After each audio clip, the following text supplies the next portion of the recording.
시청자 여러분 안녕하십니까. 4월 25일 토요 랭킹쇼 오늘도 힘차게 출발합니다. 신범철 한국국가전략연구원 외교안보센터장, 이현종 문화일보 논설위원, 최영일 시사평론가 나오셨습니다. 어서 오세요. 네, 안녕하세요. 안녕하세요. 네, 먼저 이 시각 한 랭킹 첫 번째부터 확인해 보도록 하겠습니다.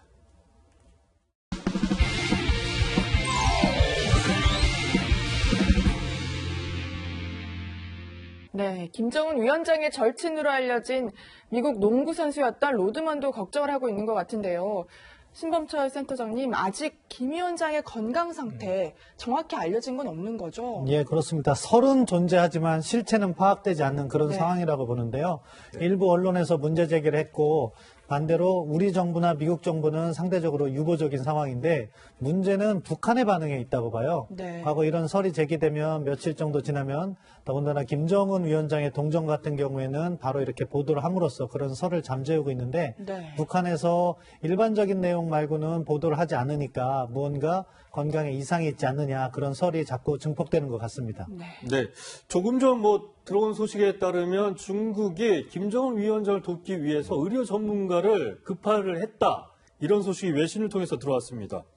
예, 로이터 통신이라는 상대적으로 신뢰도가 높은 네. 통신사이기 때문에 어느 정도 가능성이 높다고 보고요. 그리고 중국 관료 2명 이상을 갖다가 확인했다는 그런 내용까지 포함되어 있기 때문에 중국 측에서 의료진이 파견된 것만은 분명한 것 같아요. 네. 다만 그 주체가 대외연락부로 돼 있거든요. 예. 이 중국의 공산당 대외연락부는 북한 공산당과 이렇게 서로 접촉하는 접촉면이 되기 때문에 만약에 김정은의 신변에 이상이 있다면 이렇게 공식 채널로 갈 것인가 그 부분은 조금 의심가는 부분이 있어요. 따라서 김정은을 직접 지원하기보다는 코로나19라든가 그런 부분의 지원 가능성이 높다고 보는데 아무튼 지금 시기와 맞물려서 중국 측이 의료진을 북한에 파견했다는 것은 김정은 신변에 그만큼 뭔가 이상이 있지 않느냐 그런 설에 힘을 실어주는 게 되는 거죠. 네. 네.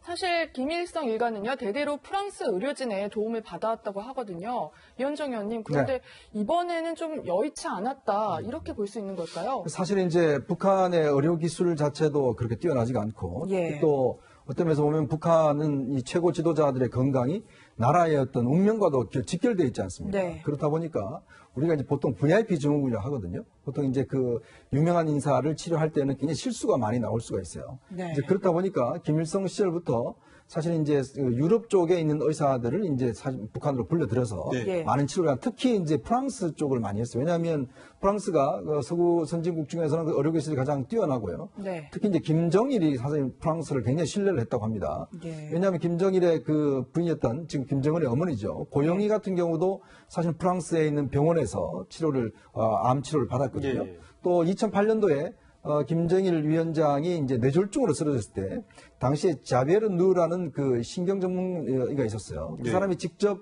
북한에 들어가서 이 뇌졸중 수술을 했습니다. 나중에 뒤늦게 이제 이런 그 수술 자료나 이런 것들이 이제 공개가 돼서 당시에 김정일 위원장의 이 상태가 이제 공개되기도 했었는데요. 그 사실은 지금 최근에도 뭐 그런 썰들은 있어요. 아마 지난 1월에 실제로 프랑스 쪽의 의사들이 들어가려고 했는데 실제로 프랑스 같은 경우는 이제 국경봉쇄나 이런 거를 빨리 했거든요. 네. 이제 코로나 때문에 못 들어갔다는 이야기가 많습니다. 예. 이제 그렇다 보니까 이번에는 아마 김정은이 4월 15일 태양절에도 직접 나오지 않으면서 굉장히 급박한 사정이 있었던 거 아닌가. 자, 그러면서 이게 이제 프랑스 쪽 의사들이 못 들어가니까 지금 중국 쪽에서 들어간 게 아닌가. 이런 또 이제 논리적인 연결가 있어서 네. 어떤 면에서 보면 지금 계속 안 나오는 걸 보면 뭔가 하여튼 이상 증상이 있긴 한데 그게 심각하냐 아니냐 이거는 상당히 좀 엇갈리는 것 같습니다. 네. 사실 말씀하신 것처럼 올해 태양절 참배에 김정은 위원장이 모습을 드러내지 않으면서 건강 이상설이 조심스럽게 이제 불거졌는데 이번 주말, 그러니까 토요일, 일요일 사실은 이상설을 가늠할 수 있는 최대 고비라는 얘기들이 나오고 있습니다. 센터장님, 오늘이 뭐 북한의 무슨 중요한 기념일이라고 들었습니다. 예, 뭐 북한 인민혁명군 창건기념일, 과거에는 인민군 창건기념일로 대대적으로 행사를 해왔는데 네. 2018년부터는 2월 달로 옮기고 큰 행사는 하지 않고 있어요. 그럼에도 불구하고 김정은 위원장의 메시지가 나올 만한 날이고요.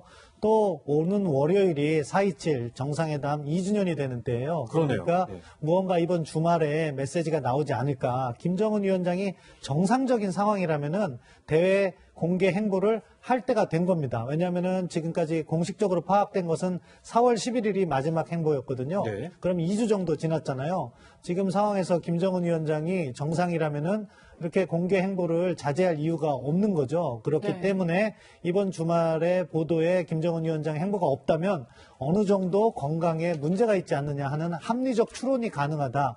따라서 이번 주말이 상당히 중요한 시기라고 생각합니다. 네.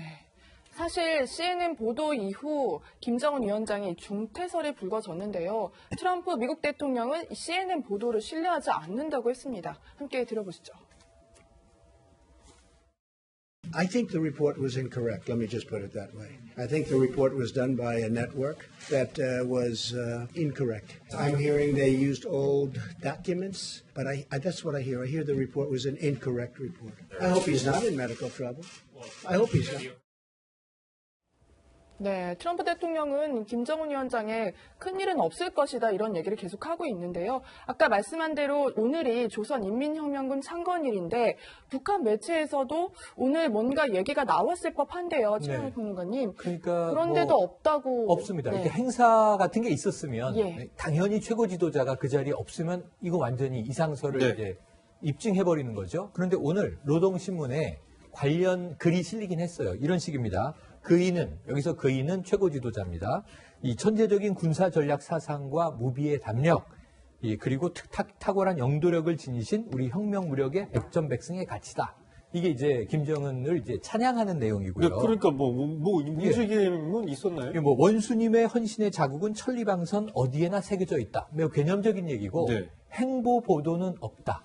그러니까 김정은 위원장이 최근에 혹은 오늘 어제 조선인민혁명군의 이 수뇌부를 이렇게 사열한다든가 칭찬한다든가 격려한다든가 이런 게 나올 법한데 사진 한 장 없고 행보 보도는 없습니다.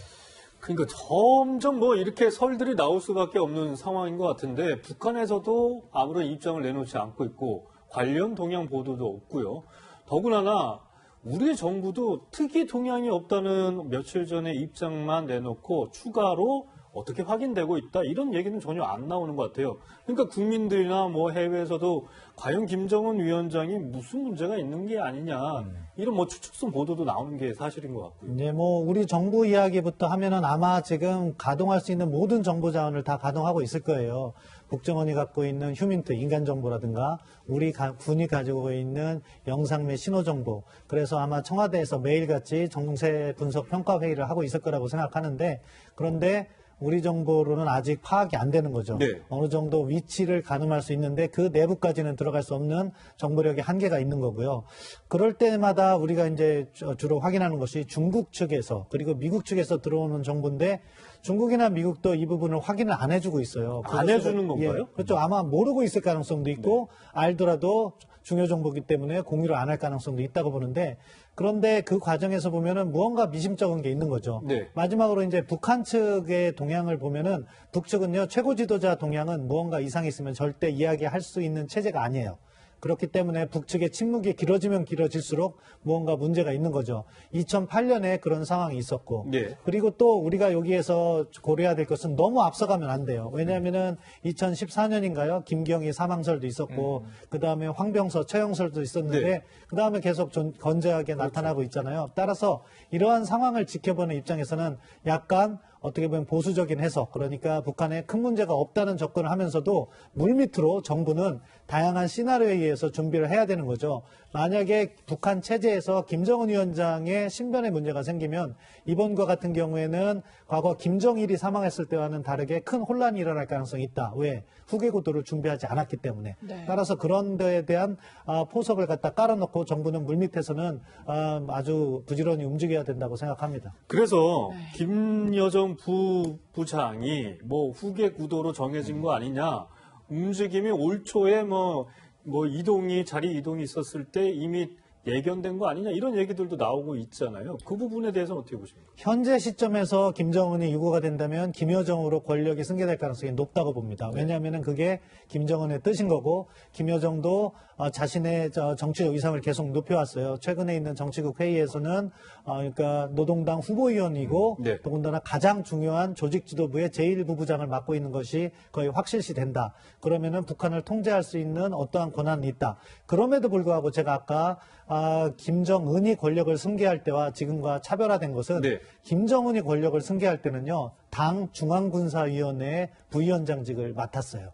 그건 뭐냐면은 군부의 영향력을 확실히 자리 잡을 수 있었던 거죠. 그런데 지금 김여정과 같은 경우에는 그러한 영향력이 없어요. 겨우 했다는 것이 군사훈련할 때 대동했다는 건데 그렇죠. 그 정도 가지고서는 북한군을 통제할 수 있는 위치에 있다고 보기가 어렵거든요. 따라서 김정은 유고가 될 것이냐 그 가능성은 아직까지는 낮다고 보지만 만약에 그 가능성에 대비하면 북한에 혼란이 있을 가능성이 있다. 이 점을 우리 정부는 명심하고 준비를 해야 된다고 생각합니다. 네, 알겠습니다. CNN의 김정은 위원장 건강 이상설 보도 이후에 모습을 드러내지 않고 있어서 추측만 난무한 상황인데요. 그런데 또 뭐 원산 특각에서 김정은 위원장이 걷는 모습 발견됐다 이런 보도도 나오고 있고요. 이현종 의원님, 네. 김정은에게 좀 원산이 좀 특별한 의미가 있다 이런 얘기도 나와요. 뭐 원산은 사실상 이제 고향이나 다름없습니다. 네. 사실 이제 김정은이 어머니가 고영이지 않습니까? 네. 근데 이제 고영이가 이제 김정일 위원장의 첫째 부인이 아니에요. 이제 그렇다 보니 제일교포 출신이거든요. 그 실제로 당시에 김일성 주석이 있을 때 아마 이제 그때 평양에 못 데려오고 이제 원산 쪽에서 이제 거기서 이제 다 김정철 그다음에 김정은, 김여정을 다 낳았습니다. 네. 그 지금 보는 특각이라는 저곳에서 이제 특각이 뭐죠? 저게 이제 별장 같은 겁니다. 사실은. 특별한 뭐 그렇죠. 별장, 특각. 특각 같은 어떤 요새와 비슷한 앞에는 바다고 굉장히 이제 보안이 좋은 네. 그런 곳에 집을 지어놓은 것인데 실제로 김정은 같은 경우는 거의 어린 시절을 저기서 보냈다는 게 이야기가 있어요. 네. 그러면 그만큼 그 지역에다 애착이 많습니다. 특히 김정은 위원장 들어와서 저 지역을 원산 갈마 지역을 개발을 통해서 또 국제공항도 만들고 갈마 관광지대를 대규모로 만들었어요. 네. 실제로 저기에 이제 카지노라든지 이런 걸 유치를 해서 실제로 경제적인 어떤 부흥을 일으키겠다는 그런 어떤 의지가 강했었거든요. 그렇죠. 그리고 또 자주 어떤 면에서 보면 이쪽을 많이 갑니다. 지금 현재 대규모의 지금 호텔 카지노들이 엄청나게 건설이 많이 되고 있어요. 실제로 이번에도 보면 지금 이 일설에 나오는 이야기는 이제 현재 경호원들이 일부가 코로나에 감염이 돼서 본인도 위험하니까 이제 원산 쪽으로 가서 네. 원산의 특각에 머물고 있는 것이 아닌가. 이제 그런 이제 견해가 많고 특각 같은 경우는 우리가 구글어스라는 그 지도 체제를 보면 화면에도 나오고 네, 있어요. 이게 이제 예전에는 그 앞에 승마장이나 이런 건 없었어요. 근데 최근에 그 앞에 보면 승마장이라든지 각종 어떤 뭐 스포츠 장소라든지 이런 게 많이 생겼습니다. 그리고 또 여기에는 열차가 직접 들어가요. 이 특각까지. 그리고 이제 보이지 않게끔 밑으로 해서. 공항도 가까운 곳에 네, 바로 이제 원산공항이 바로 옆에 가까운 데 있거든요. 그러니까 그만큼 어떤 면에서 보면 움직이기 좋은 위치에 있는 거죠. 근데 지금 보면 김정은 위원장이 이용하고 있는 보통 이용하는 비행기는 여전히 평양에 순환 비행장이 있다고 합니다. 네. 근데 지금 열차는 지금 없어졌다고 그래요. 그럼 그게 예를 들어서 지금 원산 쪽에 간 게 아니냐. 이제 그런 이제 견해가 있는 것이고 아마 거기에 피해 있다면 뭐 모르겠습니다. 일단 뭐 건강을 수술하고 난 다음에 하는 것인지 아니면 코로나를 피하기 위해서 이제 가 있는 것인지 그거는 좀 더 지켜봐야 될 것 같아요. 사실 일반인들도 자기가 뭐 심신이 불편하고 그러면 고향을 찾기 마련이잖아요. 그런 부분에서 원산을 찾은 게 아닌가. 실제로는 정확하게 원산에 머물러 있는지는 우리 뭐 당국자들이 확인되지는 않고 있습니다.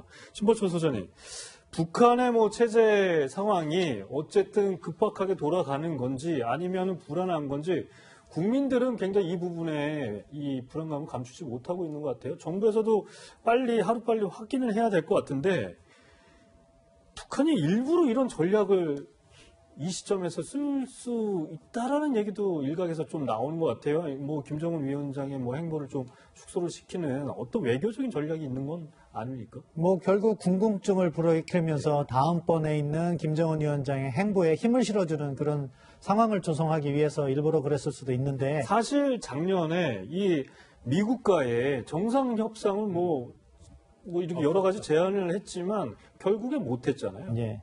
그런 부분에서 북한에 의도적으로 그럴 수도 있다 가능성은 항상 열어둬야 된다고 생각해요. 그런데 지금 북한 상황은 누구보다도 우리 정부가 잘 알고 있을 거라고 생각해요. 어떻게 파악을 하냐면은 인간 정보로 김정은의 일상까지 파악할 정도의 정보력을 갖기는 어려울 거라고 봐요. 네. 우리가 가지고 있는 영상 정보나 신호 정보를 잘 분석해야 되는데 영상 정보로는 김정은의 호위 부대의 이동이라든가 그런 것을 갖다가 파악하고 있을 거라고 보고요. 중요한 게 신호 정보라고 생각해요. 만약에 김정은 신변에 이상이 있으면요. 갑자기 북한의 군 통신량이 급증하거나 또는 의도적으로 그걸 차단하기 때문에 갑자기 줄어드는 그런 경향이 있을 거예요. 그런 부분을 갖다가 잘 파악하면서 북한의 특이 동향이 있느냐. 지금까지 우리 정부의 공식 발표로는 그런 건 나타나지 않고 있다고 했기 예, 예. 때문에 김정은의 신변이 아주 위험할 정도는 저는 아니라고 평가를 하고 있습니다. 그럼에도 불구하고 지금 나타나고 있는 북한의 보도 행태라든가를 보면은 김정은의 몸에 어딘가 불편함이 있을 가능성은 있다. 그럼 그것을 가정을 해서 다양한 시나리오별로 준비를 하면서 차곡차곡 카드를 하나씩 꺼내면서 국민들을 안심시키는 네. 그런 정책이 필요하다고 생각합니다. 네, 알겠습니다. 여기서 신범철 센터장과는 인사 나누겠습니다. 감사합니다.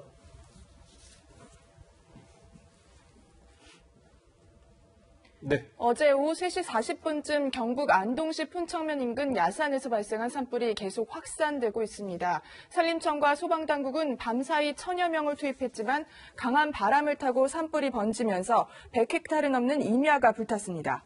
인근 마을 주민 300여 명은 대피해 인명피해는 현재까지 없으며 산림청은 오늘도 헬기 30대를 투입해 계속 진화 작업을 벌이고 있습니다.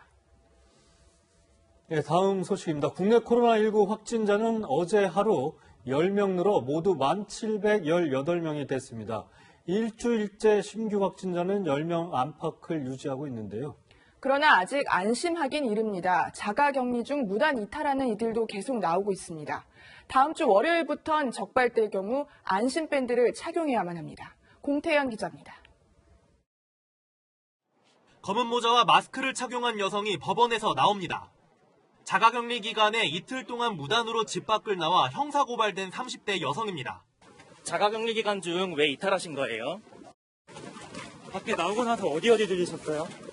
이 여성은 이달 초 코로나19 확진 판정을 받은 서울 강남의 유흥주점 여종업원과 밀접 접촉했습니다. 지난 9일 관할구청은 11일까지 자가격리가 예정됐던 여성에게 연락했습니다.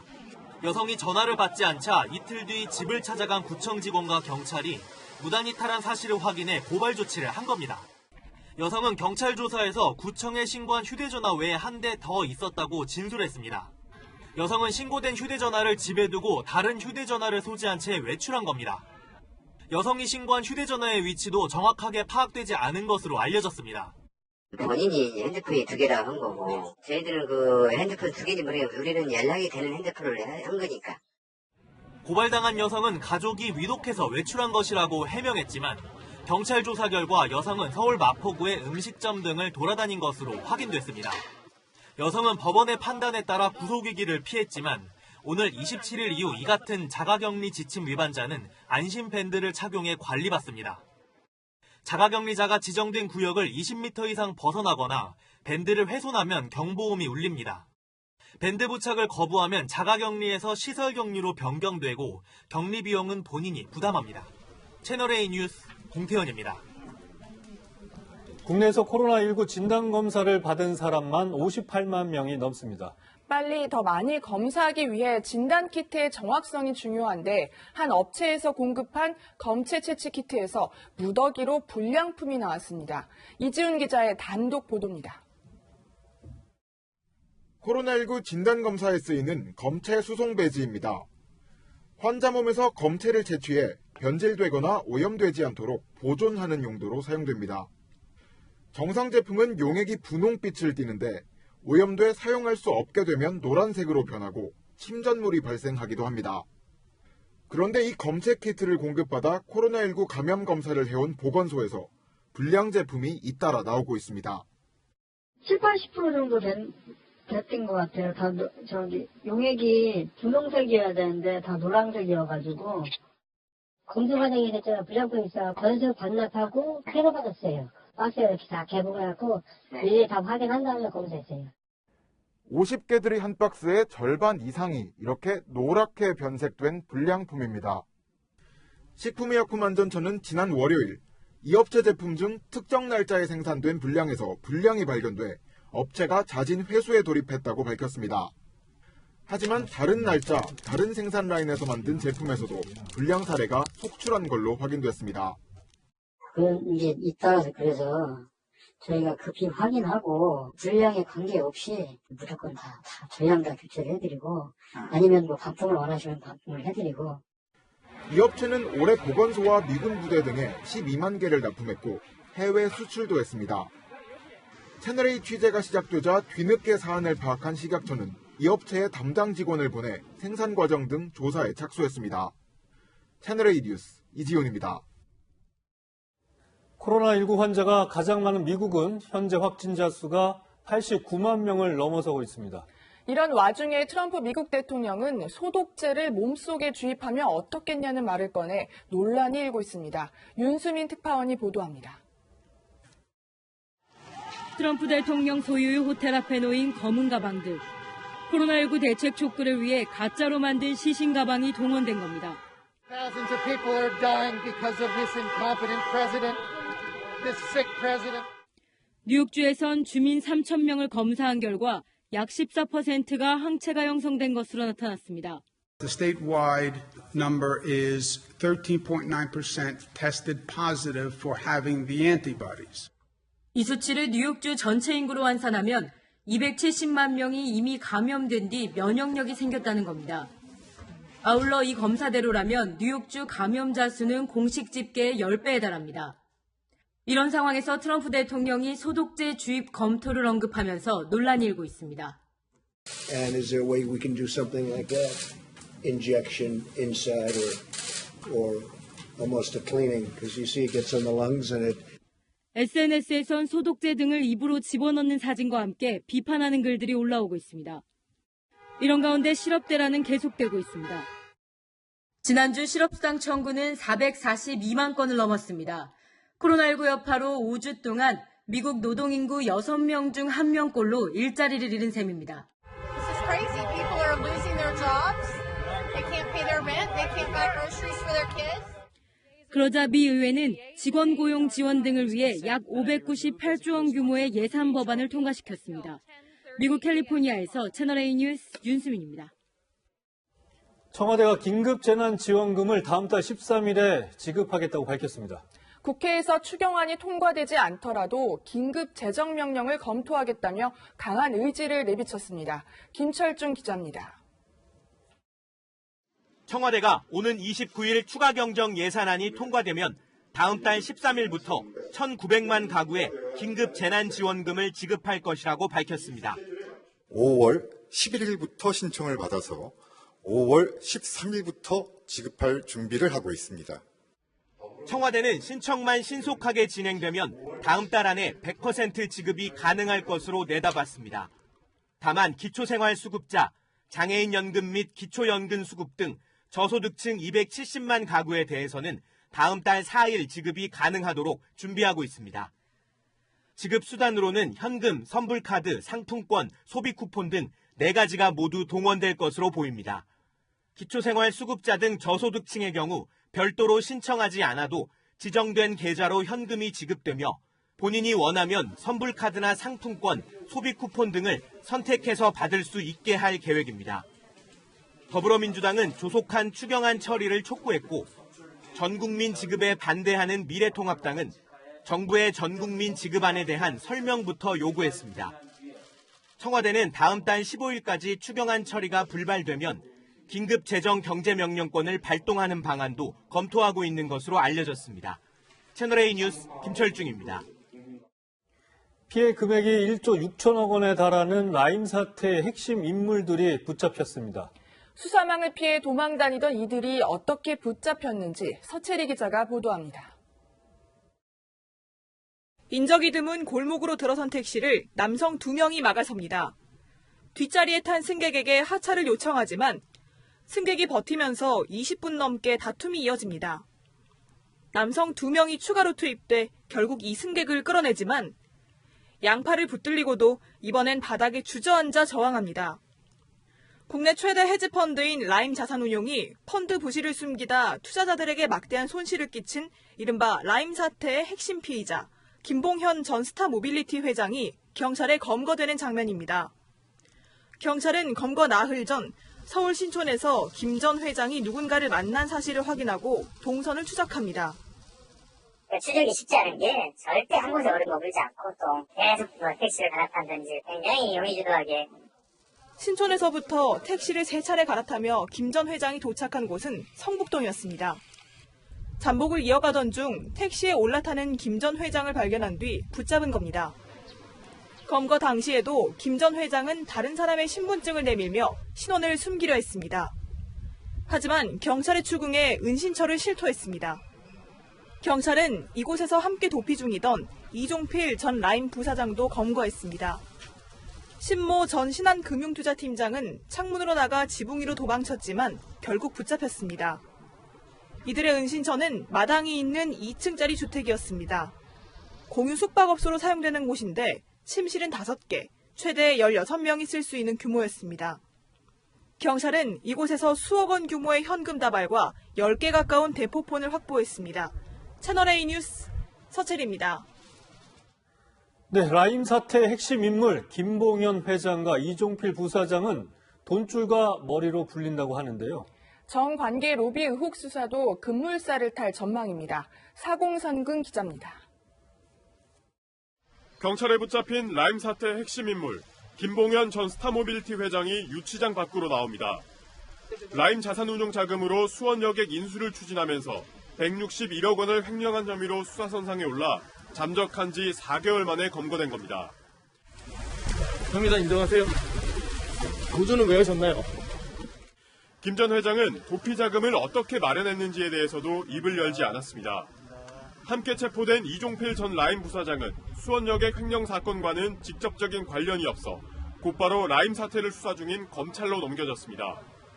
1조 6천억 원대 투자자 손실을 낸 라임펀드 운용 과정에서 김 전 회장은 라임 자산운용의 이른바 돈줄로, 이 전 부사장은 펀드를 기획한 머리로 불립니다. 김 전 회장은 지난해 고향 친구로 알려진 김모 전 청와대 행정관에게 뇌물 4,900만 원을 건넨 혐의도 받고 있어 정관계 로비 의혹 수사도 급물살을 탈 걸로 보입니다. 앞서 공개된 라임펀드를 판매한 증권사 간부와 투자자의 대화 녹음 파일에는 김 전 회장의 로비 정황이 담겨 있습니다.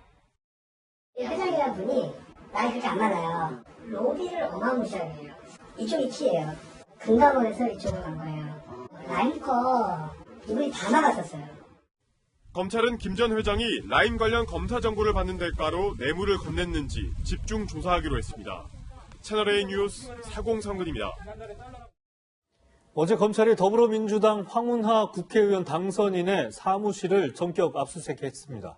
이번 총선 때 당내 경선과 관련한 공직선거법을 위반한 혐의 때문입니다. 권솔 기자입니다. 더불어민주당 황운하 당선자 사무실에 대한 압수수색은 오전 9시 반부터 시작됐습니다.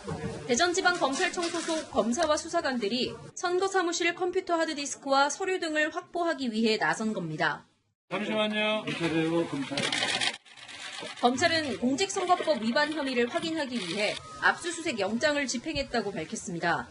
앞서 황 당선인 측은 4.15 총선 민주당 경선 과정에서 권리당원 전화번호를 불법 취득해 선거운동에 사용했다는 의혹을 받아왔습니다. 상대 후보 측은 현직 시, 구 의원들이 황 후보 지지 전화를 하는 등 중립 의무도 위반했다며 고발장을 접수했습니다.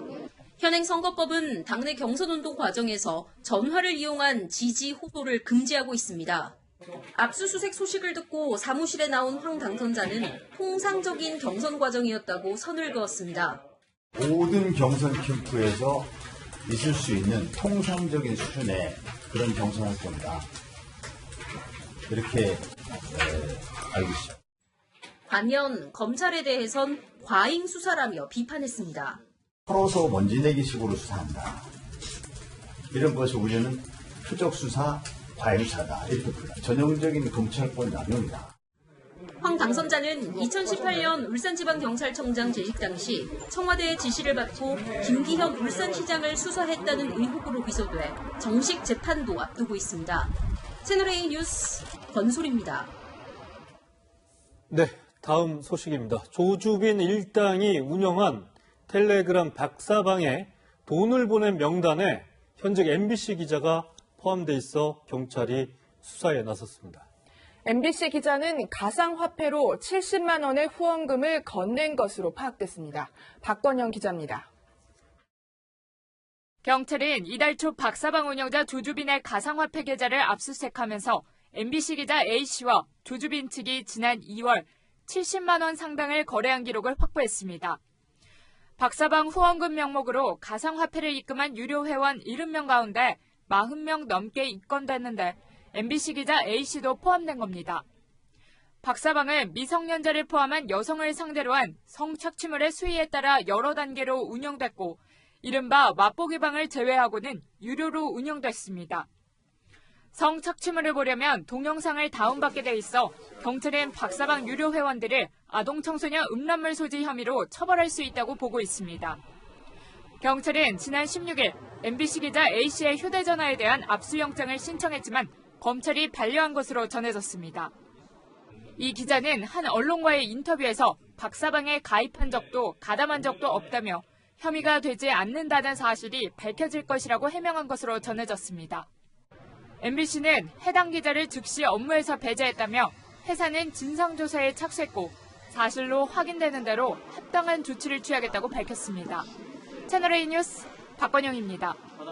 네, 계속해서 이 시각 한 랭킹 두 번째로 넘어가 보도록 하겠습니다.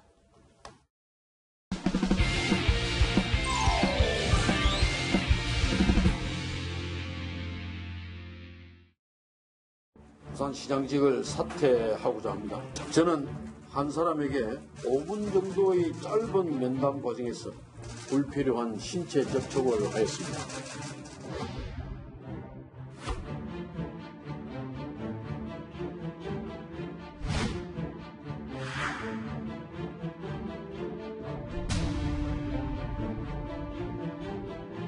어제는 들어오셨고요. 그 이후에는 들어오시지. 남아있는 이제 상대가 아니에요. 자동 면직들은 이제 상대가 13분입니다.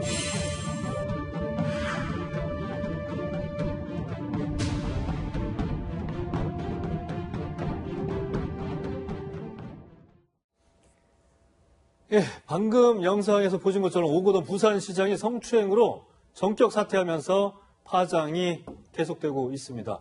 김광삼 변호사 나오셨습니다. 네, 안녕하세요. 네, 안녕하십니까. 경찰이 내세에 착수를 했습니다. 정식 수사로 전환은 언제쯤 되는 겁니까? 일단 내세를 착수를 했고요. 일단 오거돈 시장의 사퇴 기자회견을 보면 오거돈 시장이 거의 범죄 혐의를 인정하는 것처럼 보여요. 그렇지만 그 내용에는 이제 구체적인 게 나와 있지 않기 때문에 검찰에서 수사를 하려면 이제 좀 더 철저하게 해야 한다고 보고요. 그 다음에 사실 이제 성범죄와 관련된 것들은 일반적으로 친구죄였어요. 그전에는. 그렇죠. 근데 2013년도 6월에 법이 개정이 되면서 그 피해자의 고소가 없어도 이제 친구죄라는 것은 피해자가 고소가 있어야만 수사도 착수하고 네. 그다음에 처벌할 수 있는 범죄거든요. 그런데 2013년도 6월에 이게 폐지가 됐습니다. 네. 그래서 설사 고소 고발이 없다 하더라도 수사기관은 이를 수사해서 기소가 되면 처벌할 수 있는 그런 근거가 마련이 됐거든요. 그래서 경찰 자체도 충분히 인지수사라고 하는데 수사를 해서 혐의가 드러나면 당연히 오거돈 시장에 대해서 검찰을 송치하고 또 기소가 될 가능성이 크다고 봐요. 근데 한 가지 좀 약간 우리가 주목해야 할 부분은 여성이 오거돈 시장하고 같이 공증했다고 했잖아요. 아마 공증한 내용에 보면 어떤 식으로 강제추행을 했고 어떻게 할 것인가 좀 나와 있을 가능성이 크다고 봐요. 그래서 진술을 번복하기는 어려울 것이다. 그런데 문제는 어떤 문제가 있냐면 사실 수사를 해서 가해자를 처벌하려고 하면 피해자가 적극적으로 수사에 협조를 해야 하거든요. 네, 그렇죠. 근데 만약에 피해자가 나는 더 이상 이 사건에도 문제를 삼기를 원하지 않는다랄지 그런 식으로 나와서 경찰의 출석에 불응하고 협조를 안 하면 사실은 수사를 하기가 쉽지 않은 측면이 있어요. 네, 그래서 그 얘기는 조금 나중에 또 구체적으로 좀 한번 다뤄보도록 하겠습니다. 좀 주목해야 할 것 같습니다. 네. 우선 경찰은 사실관계 확인을 위해서 부산시청 CCTV를 확보하고 있다고 하는데요. 이현종 의원님, 네. 그런데 이 오 시장 집무실에는 CCTV가 없다면서요? 그러니까 이게 지금 아마 사건 발생일이 4월 7일로 알려지고 있죠. 네. 그때 한 오전 중에 이제 오 시장이 뭐 컴퓨터를 좀 알려달라라고 하면서 특정 여직원한테 이제 오라고 이제 비서를 통해서 지시를 합니다. 네. 그 지시를 받고 이제 이 여직원이 이제 그 시장실로 들어갔는데 문제는 이제 아까 뭐 오 시장도 이야기했지만 5분 정도의 접촉이 있었다고 이야기하지 않습니까? 그 다음에 이제 아마 일선에는 이제 그 여직원이 뭐 울면서 나왔다는 이야기도 있고 등등 이야기는 있습니다. 네. 근데 뭐 확인되지는 않았고요. 이제 그런 상황이다 보니 지금 이제 사건 현장을 확인하기 위해서는 이 시장실에 지금 CCTV가 굉장히 중요하거든요. 네. 근데 지금 보니까 시장실에는 CCTV가 없다고 그래요. 이제 그렇다고 보면 일단 뭔가 우리가 객관적인 증거 확보, 만약 수사를 하게 되면 이제 그거 확보보다는 이제 아무래도 진술이나 이제 주장을 했기 때문에 네. 이걸로만으로도 저는 뭐 충분한 증거는 된다고 봅니다. 이제 그렇기 때문에 실제로 이제 수사를 하게 되면 아마 이런 부분들에 대한 증거라든지 당시에 또 이거를 봤던 직원들에 대한 진술이라든지 뭐 이런 것들이 여러 가지 방증을 있지 않겠는가 그런 생각이 듭니다. 네, 지금 뭐 경찰은 주변 그러니까 이 오거돈 시장의 집무실 내부에는 이제 CCTV가 없기 때문에 그 뭐 문 밖이죠. 그리고 뭐 엘리베이터 이런 것들에 대해서 CCTV를 좀 확보를 하려고 하는 것 같습니다. 그런 부분들이 뭐 정황 증거로 앞으로 쓰이지 않을까라는 부분 추측해 볼 수 있고요. 저 CCTV 내용 자체가요. 예. 직접적인 증거가 안 될 망정 굉장히 중요한 증거가 될 수 있어요. 일단 뭐 지금 언론에 의하면 이제 수행비서를 통해서 호출했다는 거잖아요. 그럼 들어가는 장면이 있을 거고 더 중요한 장면은 이제 그 안에는 뭐 집무실 안에는 CCTV가 없기 때문에 뭐 직접적으로 뭔가 추행 장면을 우리가 확인할 수는 없지만 예. 지금 언론에 의하면 저항을 하다가 울면서 뛰쳐나왔다고 하잖아요. 그러면 그 장면이 다 잡혀 있을 거예요. 그렇겠죠. 그러면 우리가 그 나오는 장면만 가지고도 집무실에서 어떤 행위가 있었는지를 충분히 추론할 수 있고 또 피해자의 진술이 있을 가능성이 크기 때문에 피해자의 진술을 완전 뒷받침하는 굉장히 중요한 증거가 될 수가 있어요. 네, 알겠습니다. 네, 경찰 같은 경우는 뭐 추가 피해자에 대해서도 현재 확인 중이라고 밝혔는데 야당 측에서는 이번이 처음이 아닐 것이라는 주장도 하고 있습니다. 관련 얘기를 한번 들어보시겠습니다. 오거돈 시장의 성추행 의혹은 이번이 처음이 아니다. 이미 작년에도 다른 여직원에 대한 성추행 의혹이 불거진 바 있다. 가로세로 연구소에서 그 성추행 여성 피해자가 있다라는 그 홍보를 하고 거기에 대한 대응으로 우리 오 시장이 그 법적인 조치를 취했던 그 부분을. 네, 사실 지난해 강용석 변호사가 출연하는 유튜브 채널 가로세로 연구소에서도 오 시장의 이 성추행 의혹을 얘기를 했었는데요. 최영일 평론가님, 네. 그때 당시에 오 전 시장이 소도옷을 가짜 뉴스라면서 강하게 대응을 네, 했죠. 손해배상 뭐 청구까지 하겠다, 막 이렇게까지 네네. 나왔던 걸로 알거든요. 사건의 정황으로 보면 이 올해 벌어진 사건은 그때 언급된 사건이 될 수는 없습니다. 예. 시간차가 있기 때문에. 근데 그 당시에 언급했던 의혹이 이번에 벌어진 사건과 또 유사하다는 건 우리가 관심이 가는 부분이죠. 지난해 10월 초인데요. 이 시기는 이게 언론에 회자되기는 어려운 시기예요. 조국 전 장관 사태가 아주 뜨거웠던 시점입니다. 예. 그래서 이게 크게 알려지진 않았어요. 유튜브 채널에서 오거돈 당시 부산시장 관련해서 이런 이 성범죄 의혹이 있다라고 이야기를 했고 말씀하신 대로 오거돈 시장 측은 강하게 반발했습니다. 네. 소도웃을 가짜뉴스다 하고 명예훼손으로 손해배상 소송을 제기했어요. 그렇죠. 그렇다면 그 다음에 이게 소송이 진행돼야 되니까 뭔가 경찰이든 검찰이든 내사 수사 단계를 거쳐서 팩트가 확인됐어야 하는데 거기에 대해서 아까 말씀드린 대로 크게 회자되질 않았습니다. 그러다가 올해 사건이 터지니까 지난해 의혹 제기가 다시 주목받는 거거든요. 네. 그래서 경찰은 그 의혹 제기까지도 포함해서 내사에 착수하겠다. 이렇게 이야기하고 있습니다. 네. 사실 이 손해배상 청구 소송 이게 관련돼서 이제 고소를 한 부분은 서울의 강남경찰서로 이첩이 된 걸로 알고 있는데 김관섭 변호사님. 네. 이 가세현 쪽에서 이 근거가 그러니까 거짓말이 아니다. 어떤 근거가 있다. 이 근거 자료들을 강남서에 제출을 했다고 얘기가 나오고 있더라고요. 지금 사실은 그 오거돈 시장 측에서 문제를 제기하는 것이 형사 고소가 있습니다. 그러니까 명예훼손을 했다고 하고 뭐 정보통신망법과 관련된 부분이 이제 형사 고소가 있고요. 그다음에 이제 민사로 손해배상 청구를 한 부분이 있어요. 그래서 경찰서에서 수사하는 부분은 이 형사 고소와 관련된 부분인데 네. 그 당시에 오거돈 시장 측에서는 일단 유튜브에 있는 게시물을 내려라. 그래서 그걸 금지 청구를 했는데 가처분을 했어요. 그런데 결국 그것은 오거돈 시장 측이 패소를 했어요. 이게 기각이 된 거죠. 물론 이제 내용에 보면 뭐 가로세로 연구소가 명백한 증거를 갖고 있다고 볼 수는 없지만 오거돈 시장이 공적 인물이기 때문에 이 정도의 게시는 된다 그런 취지였던 걸로 지금 알려져 있거든요. 그런데 지금 형사 고소에 있어서 그런 정말로 이게 사실이냐 아니냐 부분은 아직 수사가 진행 중인 걸로 알려져 있고 또 손해배상을 5억 청구한 것도 지금 아직 끝나지 않았어요. 그 진행 중에 있는데 가로세로 연구소랄지 아니면 이제 언론에서 많이 회자되는 내용이 이제 몇 가지가 있는데 그 중에서 뭐 선거 캠프 내에서 큰 돈이 오갔다랄지 뭐 그런 의심할 만한 것이 있다고 이 문제를 제기하고 있기 때문에 이 부분에 대해서 이제 경찰 수사와 관련된 부분을 이제 주목해 볼 수 있습니다. 그런데 김 변호사님, 이 추가 피해자가 직접 나서지 않는 한 경찰이 이런 식으로 뭐 인지해가지고 수사를 한다라는 건 쉽지 않을 것 같거든요. 수사 정말 어렵죠. 왜냐하면 그런 사건이 왜 언론에 보도가 안 되고 법적인 문제가 안 된 이유 중에 하나가 만약에 하나라도 사건이 있었던 걸 전제로 얘기합니다. 뭐 당연히 없을 수도 있고요. 그렇다고 한다면 결국 피해자 입장에서는 이게 확대되는 걸 원치 않는 거거든요. 그런데 지금에 와서 확대가 되면 본인의 입장에서 2차 피해를 굉장히 걱정하지 않을 수밖에 그래서 없어요. 과거에 친고죄로 했던 거 아닙니까? 그렇죠. 그리고 아마 그때도 그냥 문제를 제기하지 않았던 것 중에서 이제 피해자 입장에서 보면 말이죠. 뭐 형사고소를 해서 계속 불려다니고 더군다나 상대방이 권력이 있는 자인 경우 더군다나 뭐 대한민국 제2의 도시 시장인 경우에는 굉장히 엄청난 싸움을 해야 하거든요. 그래서 법적으로 문제를 제기하는 피해자들도 많지만 그렇지 않고 그냥 참는 피해자도 상당히 많아요.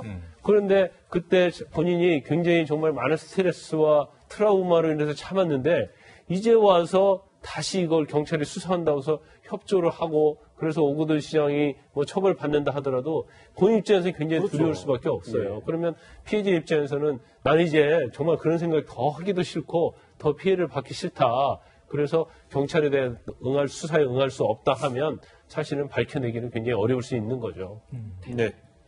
여기서 오거돈 전 시장의 사퇴문 얘기를 좀 해볼까 하는데요. 오늘 동아일보 신문에서도 보도가 됐지만 피해 여성 측에 보여준 초안과 달랐다. 이런 얘기가 있었어요, 이현정 의원님. 그러니까 지금 오거돈 시장이 마지막 그 기자회견 좀 전에 보셨지 않습니까?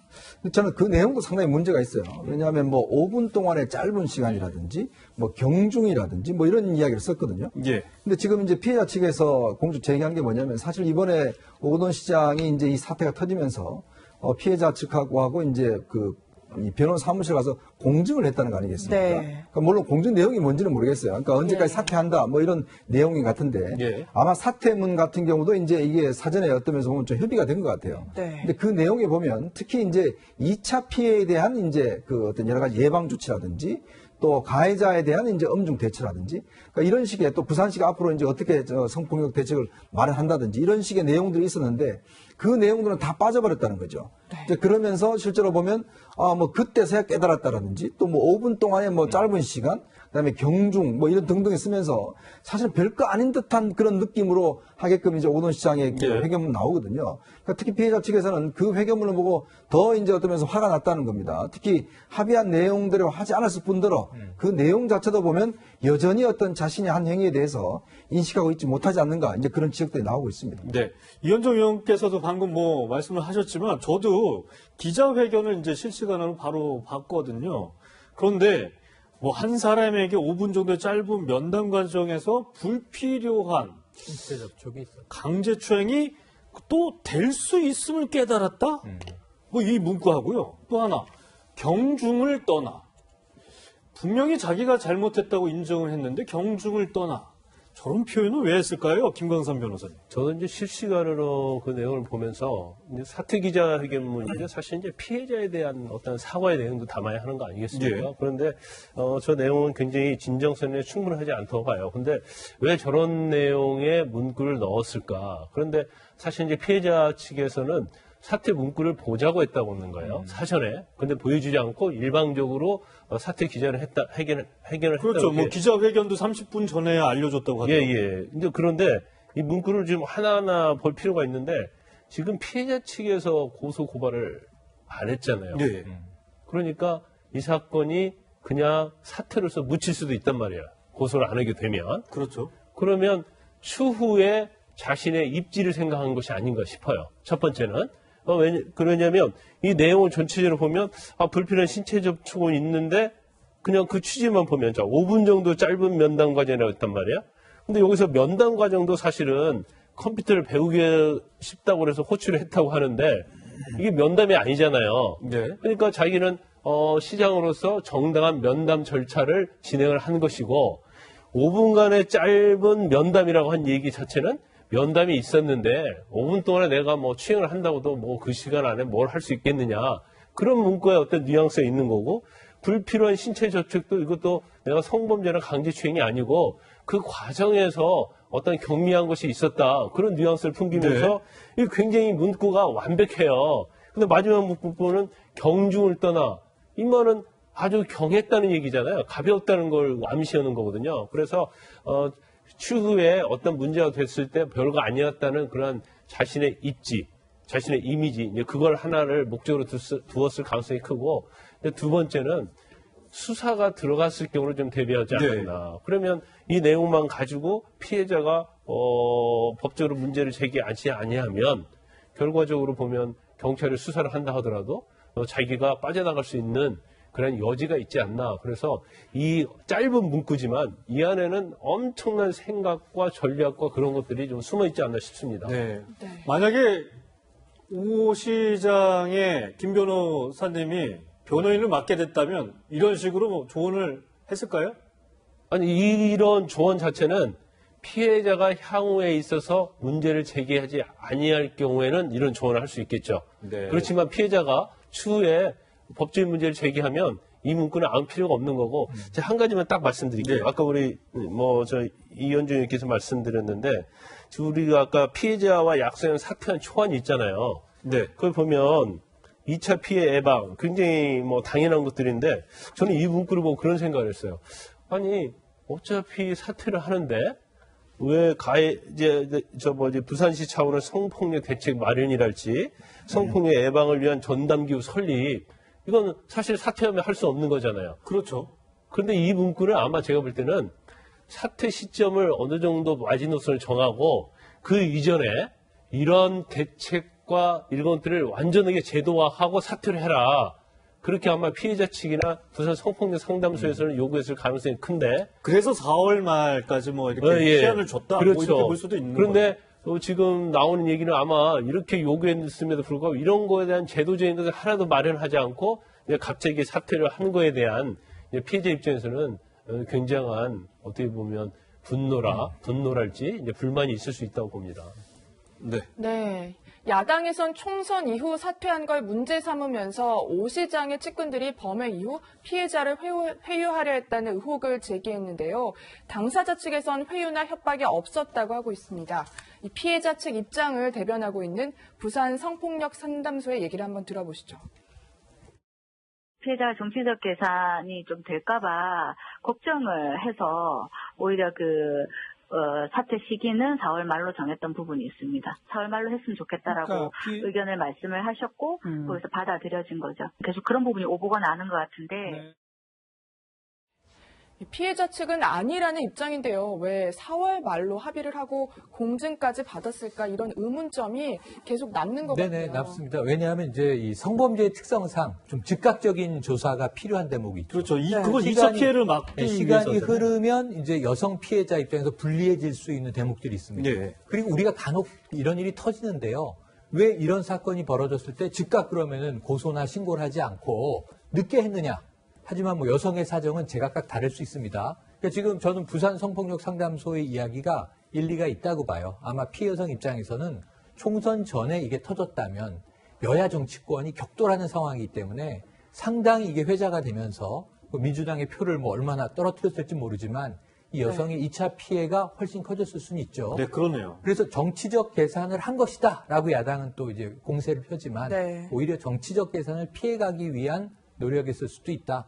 근데 이게 피해자가 전적으로 결정한 거면 그 다른 문제는 없는데 문제는 이런 것들이 남죠. 혹시 이제 민주당의 지도부가 알고 있지 않았을까? 그런데 거기에 대해서는 선을 긋고 있습니다. 아까 이야기된 게 정치적인 회유나 압박 없었다. 이게 입장이고요. 피해자 입장이고요. 또 이제 오거돈 이제 전 시장 입장에서는 자, 이 4월 말이라는 시점은 피해 여성 쪽에서 잡은 시간이다라고 한다면 문제가 없을 것이고 그게 아닌 이제 정치권의 개입이 나온다면 굉장히 이 사안은 시끄러워질 수 있어서 지금 저는 일단 뭐 피해자의 입장을 믿고 싶은 입장이지만 또 다른 정황이 나올 것인가 여기도 많이 주목이 되고 있는 것도 현실입니다. 네. 사실 뭐 오거돈 시장이 한 번 더 얘기를 분명하게 해주면 좋을 텐데요. 맞습니다. 이 사태 후에 행방이 참 요연하다고 합니다. 이현정 의원님, 다 책임을 지겠다고 말한 것과 너무 다른 모습이거든요. 그러니까 지금 보면 그 한순간에 그냥 다 사라져 버렸어요. 지금 오거돈 시장뿐만 아니라 옆에서 보좌하던 보좌진들 13명도 지금 뭐 한순간에 다 사라져 버려서 아무도 전화를 안 받고요. 그 기자들이 지금 이 문제에 관련해서 여러 가지 의문점이 많이 있어서 취재를 하려고 하는데 지금 뭐 도저히 종적을 찾을 수가 없습니다. 지금 나오신 장면이 이제 이게 부산시 관사거든요. 시장 관사인데 여기에도 뭐 지금 애완견만 있다고 하고 또 사택도 지금 사람이 없다고 하고요.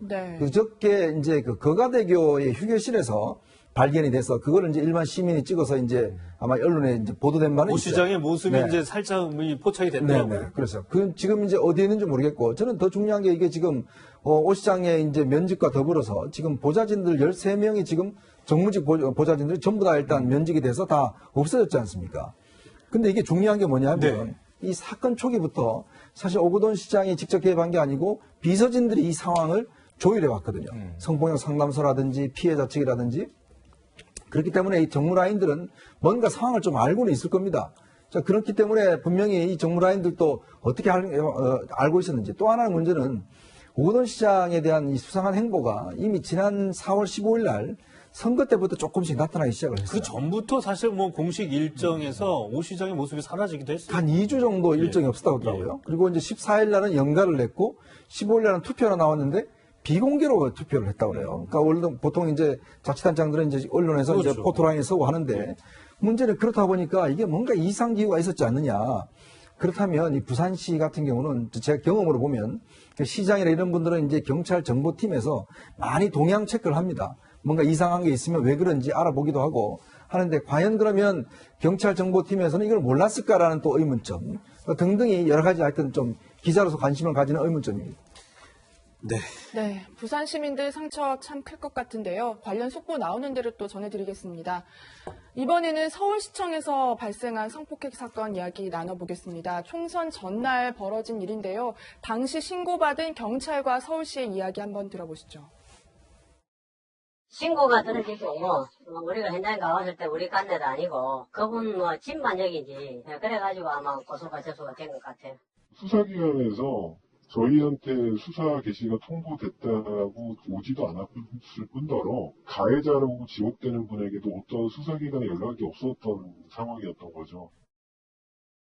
네, 참 저도 이 소식 보고서 너무 놀랐었는데요. 최근에 박 시장은 뭐 코로나19 때문에 뭐 공무원뿐만 아니라 뭐 직장인들한테도 뭐 회식하지 말아라 막 이렇게까지 얘기를 했었잖아요. 세 가지가 놀랐습니다. 저는 첫 번째로는 회식의 시점이에요. 즉 보도된 내용에 따르면 총선 전날 4월 14일 날 이 서울시 직원들의 회식이 있었다. 말씀하신 대로 이게 서울시장이 아셨다면 이 회식은 허가됐을 것인가? 시점은요. 우선 첫 번째로는 코로나19 방역에 최선을 다해야 되는 시점이 하나가 있고 총선 전에 전 국민이 얼마나 긴장했습니까? 이번 총선에서 방역이 잘 이루어질 것인가? 혹은 집단 감염이 나올 것인가? 총선 전날 서울시 직원들이 회식을 했다? 직접 방역에 관련이 있건 뭐 총선 지원 업무를 하건 아니건 상관없이 저는 이 시점에 놀랐고요. 두 번째로는 이 가해자로 지목된 인물은 이 시장의 의전 담당 비서를 오랫동안 지냈던 직원이라는 거예요. 그러면은 누구보다도 이 서울시의 여러 가지 정황에서 몸가짐이 중요한 시점이라는 걸 알고 있었을 텐데 가해자가 됐습니다. 만취한 동료 직원을 모텔로 데리고 가서 성폭행을 했다. 이 내용이죠. 그래서 저는 이 인물은 도대체 어떤 인물인가 놀랐고요. 세 번째는 대처예요. 지금 경찰이 어떤 수사 개시를 통보하지도 않았다. 그다음에 아무런 지금 서울 시내에서도 보도될 때까지도 여기에 대한 징계 움직임이 없었다. 그럼 이런 일이 벌어지면 어떻게 대처하는 거죠? 조직이라는 곳은. 그래서 저는 아까 오거돈 전 부산시장의 사건 하나, 그리고 이 사건 하나, 지금 이게 별개의 사건인 것 같지만 이 총선이라는 또 코로나19 방역이라는 중차대한 상황을 앞두고 전 국민이 정말 열심히 긴장해서 준비하고 있던 상황에서 공직기강이 이렇게 해도 되는 것인가, 좀 국민들이 충격받았을 거라는 생각을 합니다. 네, 여러모로 뭐 부산, 서울 이어서 뭐 이런 사건들이 벌어지고 있는데, 저는 저희 뭐 채널A가 뭐 취재한 결과 이현정 의원 보면 서울시의 안일한 대처, 그리고 그러면서 2차 피해가 좀 확산되는 부분이 있었어요. 그렇죠. 이게 서울시에서 처음 이 사건을 알게 된 게 일명 지라시가 돌면서 그거를 사실 확인을 해서 가해 남성을 불러서 조사까지 했다고 하더라고요. 네. 그런데도 불구하고 그냥 이 보직에서 다른 데 부서로 그냥 전출만 시킨 거예요. 예. 그러니까 그런 게 이게 지금 사실 딴 사람이 아니고 서울시장을 모시던 사람입니다. 자, 그런 사람이 지금 이런 일을 벌였고 이게 또 일일이 신고가 됐지 않습니까? 자, 그렇다면 당연히 지금 서울시청 같은 경우는 이 문제를 엄격하게 대처를 해야 되는데 이제 언론 보도가 나오니까 지금 이제 징계를 하겠다 저렇게 나서는 거예요. 자, 그렇다고 보면 과연 그럼 서울시 같은 경우는 이런 문제가 발견했을 때 내부적으로 감사 시스템이 있는 것인지, 내부적으로 이걸 체크할 수 있는 점검할 시스템이 있는 것인지, 더군다나 이게 시장 바로 측근이지 않습니까? 네. 자, 그러니까 이게 지금 더 황당한 겁니다. 지금 뭐 오거돈 시장 때문에 다들 분노하지만 이 시 공무원 같은 경우도 보면 지금 바로 선거 직전 전날이에요. 전날에 이런 일이 벌어졌고 일일이 신고가 됐고 피해자가 엄연히 있는 상황입니다. 자, 그럼 피해자가 엄연히 있는 상황에서 그 직원이 여전히 지금 서울시에서 다니고 있다? 딴 부서로 전출해서 아무런 피해도 안 받고 이제 언론 보도가 나고 이제 문제가 되니까 이제서야 이제 징계한다라고 나서고 있다? 그렇다면 우리 국민들은 과연 서울시가 어떤 이런 문제에 대해서 도대체 지금 인식이 있는 것인지, 도대체 이런 피해자는 생각하고 있는 것인지 저는 정말 이해할 수가 없어요. 네, 알겠습니다. 이 얘기 뭐 여기까지 해야 될 것 같습니다.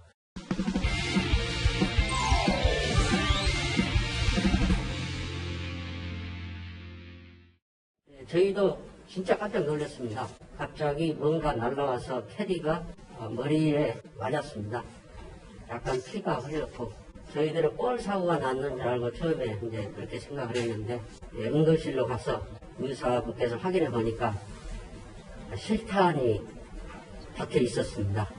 일단 모자를 봤더니 모자에 이제 이렇게 까맣게 기스난 것처럼 뭐가 묻어 있긴 했었어요. 모자를 벗기고 봤는데 일단 모자 안쪽에 피가 많이 묻어 있었고 수술하고 나서 그걸 빼내고 나서 알았다고 하더라고요. 골프장에서 일하던 캐디가 골프공을 맞은 줄 알고 병원에 가서 치료를 받았는데요. 그런데 캐디의 머리에서 총알이 나왔다고 합니다.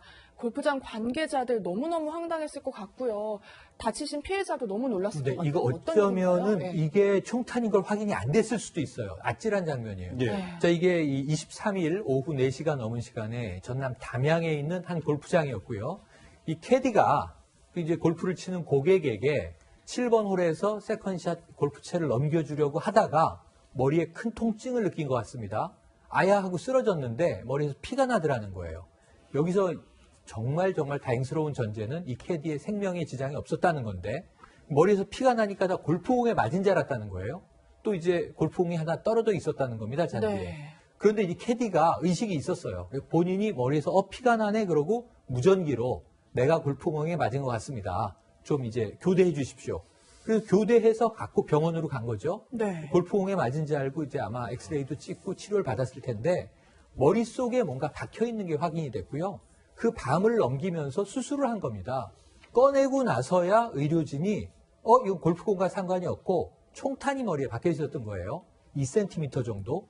그런데 이제 다행히 이제 의식이 있었고 생명의 지장은 없었던 거죠. 총알을 꺼낸 의료진이 다음 날 경찰에 신고하면서 이게 총알이라는 게 확인됐습니다.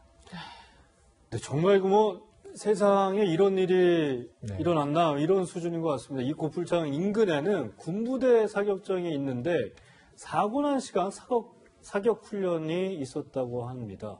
군 관계자의 얘기를 한번 들어보시겠습니다. 아침 9시 40분부터 오후 4시 40분 정도까지로 알고 있습니다. 사격장을 쓰는 부대가 사격을 하는 부대는 저희 육군 직할 부대라고. 추가적 근무 주관성은 크게 높어요. 이 부분을 국내에서는 어떻게 판단할 것인가, 그 부분. 사실 뭐 이 총탄을 확인해 보면 거의 뭐 군에서 쓰는 뭐 소총 총탄이라고 하더라고요. 네. 김관선 변호사님. 현재 그럼 어떤 것들을 좀 군경이 확인을 해야 될까요? 일단 그 이제 골프장하고 그 군부대가 그 울타리로 같이 접해 있다고 그래요. 아, 그렇나요? 접해 있고, 그다음에 사격장이 있는데, 사격장은 골프장에서 한 1.7km 정도? 그러니까 사실은 뭐 눈에 보일 정도의 사격장이 있는 것 같아요. 1.7km면 그렇게 멀지 않거든요. 그래서 이거에 대해서 지금 군수사기관에서는 그 당시에 아마 개인 사격 훈련이 있었던 걸로 보입니다. 네. 그래서 총탄이 장애물을 맞고 간 것인지, 아니면 이제 우리가 조준 사격 하잖아요. 근데 목표물을 제대로 맞추지 못해서 이게 멀리 날아가서 이런 상황이 발생한 것인지 그건 좀 수사를 하고 있어요. 그래서 일단 군 당국에서는 사격장을 좀 폐쇄했고요. 네. 그다음에 우리가 지난번도 한번 그런 사고가 있었잖아요. 사격 중에 그 사격장을 돌아서 나오다가 군인이 총을 맞아가지고 사망 사건이 전에도 있었거든요. 근데 이건 이제 사망은 안 했지만 다행스럽게도. 그래서 이게 아마 어떤 1.7km 떨어져 있고 골프장이 있는데 어떤 안전조치나 아니면 구조상에 대한 문제점이 있지 않는가. 그래서 지금 뭐 경찰하고 군 수사기관에서 수사를 하고 있는데 결과적으로 군대 내에서 일어난 문제이기 때문에 군 수사기관에서 아마 전적으로 수사를 할 가능성이 크다고 봅니다. 그럼 실제로 이 총탄이 군에서 사용된 건지 그 소총에서 발사된 건지 뭐 이렇게 총알을 봐야 되는 거죠. 이렇게 그렇죠. 근데 지금 뭐 언론에 의하면 5.56mm 탄환이라고 그래요. 네. 근데 그 탄환이 사실은 그 개인 화기 사격장에서 그 탄환을 가지고 사격 연습을 했다고 합니다. 그렇죠. 그렇기 때문에 거기에서 날아온 총탄은 분명한 것 같아요. 그러면 어떤 구조적인 문제점이랄지 아니면 어떤 과실이 있었는지 이제 그 부분을 이제 수사를 좀 명확히 철저하게 해야 하는 거죠. 네. 골프장과 군 부대의 사격장의 거리는 불과 1.7km였다고 하는데요. 이 5.56mm 탄환을 사용하는 이 K2 소총의 최대 사거리가 3,300m, 그러니까 3.3km 정도니까요, 이현종 의원님. 네. 충분히 날아올 수 있었다라고도 볼 수 있었을까요? 그렇죠. 그러니까 어떤 면에서 보면 이제 겨냥을 해서 이렇게 쏘면은 날아올 수는 있지만 네. 사격장이라는 게 이제 목표물 지점을 향해서 이제 쏘는 거 아니겠습니까? 네. 그러니까 이제 멀리는 안 갈 수 있죠. 근데 문제는 최근에 사격장 사고를 보면 도비탄이라고 해서 이게 네. 이제 옆에 있는 뭐 돌이나 이런 걸 맞고 튀겨서 나가서 이게 이제 어떤 꺾여서 가서 이제 충분히 할 수 있는 거거든요. 만약에 이 캐디 같은 경우도 만약에 이제 이게 거리가 얼마 되지 않았으면 이거 총탄 강도가 셌으면 이게 머리를 관통했을 거예요. 정말 큰일 날 뻔했어요. 근데 지금 저 병원에 가보니까 머리가 두개골을 못 들었다는 거거든요. 그런 걸 보면 도비탄이 상당히 힘이 떨어진 상황에서 아마 이제 머리를 이제 가격을 한 것 같은데 최근에 사격장들 인근에 보면 이런 사고들이 꽤 많았습니다. 그러니까 민간인들이 지나가는데 이 도비탄이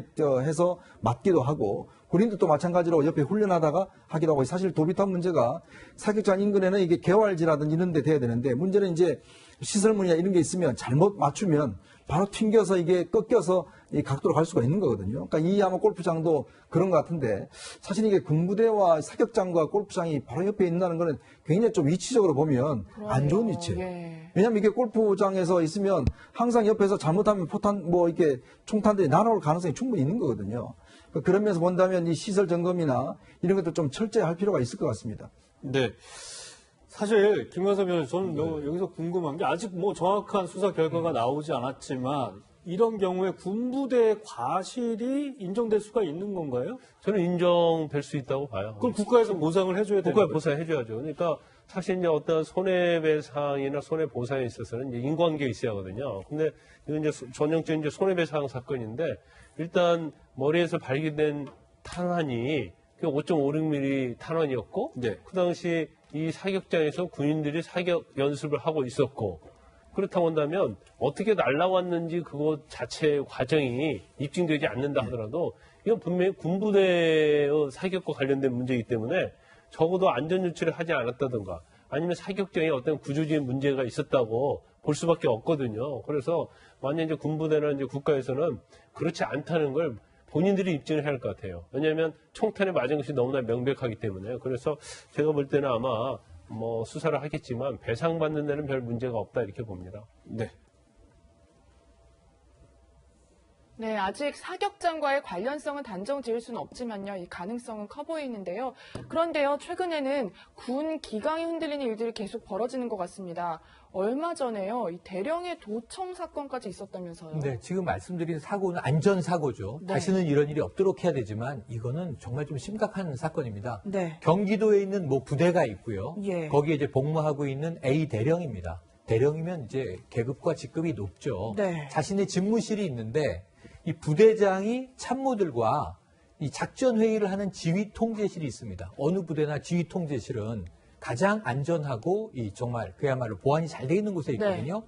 그런데 거기에 도청 장치를 심어서 지휘 통제실에서 부대장이 참모들과 하는 작전 회의를 들은 겁니다. 그럼 왜 이렇게 자신의 들은 거예요? 집무실에서 도청을 했는데 이게 2달 동안 했어요. 네. 그럼 말씀하신 대로 왜 했느냐 도청을?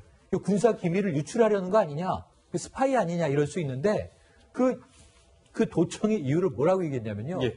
회의 내용을 면밀하게 파악해서 지휘관의 의중을 확인하고자 그랬다. 그래서 도청합니까? 그럼 직원이 사장님 도청하겠네요? 그러면 다 이 하급자들은 이 상급자의 심중을 파악하기 위해서 도청하겠네요? 그 회의에 들어가서 녹음을 할 수는 있다고 봐요. 공개적으로. 네. 또 그러한 것들을 기록할 수는 상식적이지는 않은 있죠. 일이죠, 네네. 진짜. 근데 지금 그 회의에 안 간 거는 자신이 들어가서는 안 되는 회의잖아요. 예. 그런데 자기 집무실에서 마이크선을 지휘통제실로 뽑아와서 자기 방에 스피커에 달아놓고 정말 저기서 이거 남산의 부장들에 나오는 얘기죠. 제가 보기에는. 정보들도 예. 유출이 됐을 가능성이 있었을까요? 가능성도 있죠. 이거 본인의 말을 뭐 순수한 의도로 해석해 주는 게 오히려 전 이상하고요. 이건 뭐 엄벌에 처해야 하는 이 군사 정보 관련 법을 위반한 내용이라고 봅니다. 네. 이현정 의원님. 네. 무슨 이게 군 내에서 도청 사건도 벌어지고 있고, 또 얼마 전에는 대위가 길거리에서 나체로 네. 있었다고 해가지고 시민들 막 신고도 잇따랐고, 또 여성 상사를 야전 사고로 이렇게 폭행하는 사건도 있어요. 왜 군이 최근에 이렇게 기강이 해이해진 겁니까? 도저히 제가 외울 수 없을 정도로 많은 사건들이 벌어졌습니다. 육해 공군 부대가 전부 다 민간에 뚫린 상황이 있었습니다. 아시겠지만 제주기지가 민간인 내에서 한참 동안 뚫려서 결국 뒤늦게 이제 알게 된 사건도 있었고요. 이 수방사 같은 경우도 민간인들이 뚫린 경우도 있었고요. 지금 또 군내 기강 지금 문제가 많았습니다. 특히 한 대위 같은 경우는 술을 먹고 나체로 이제 사실은 길거리에 누인다든지, 또 여자 상사인데 상담을 하러 가서 야전사고로 폭행을 한 경우도 있었고요. 최근에 또 카카오톡으로 해서 군 암고라고 있지 않습니까? 네. 암고를 공유했던 상황이 또 나왔어요. 네. 그러니까 그게 이제 적발된 상황도 있었고, 그러니까 이렇게 지금 군기문란 사고가 계속 벌어지는데 군은 계속해서 장관은 나서서 기강 확립하자 이야기를 하는데, 문제는 일벌백계가 안 되는 겁니다. 이게 사실은 군기강이라는 게 지금 여러 가지 북한에 대한 여러 가지 이제 위험성도 있고 우리가 하지만 코로나 사태도 있지만, 사실 이 군기강이 무너지면 이 큰일이거든요. 그럼에도 불구하고 정경두 장관은 지금 몇 번 사과한지는 모르겠어요. 예. 그렇다면 이거는 정말 대통령 차원에서 뭔가 따끔한 전에 일침이 있어야 된다 봅니다. 이걸 계속 이렇게 놔두면 이런 사고 저는 계속 일어날 걸 봅니다. 네, 알겠습니다. 오늘 세 분 말씀은 여기까지 듣겠습니다. 감사합니다. 토요 랭킹쇼 오늘 준비한 내용 여기까지입니다. 네, 시청해 주셔서 고맙습니다.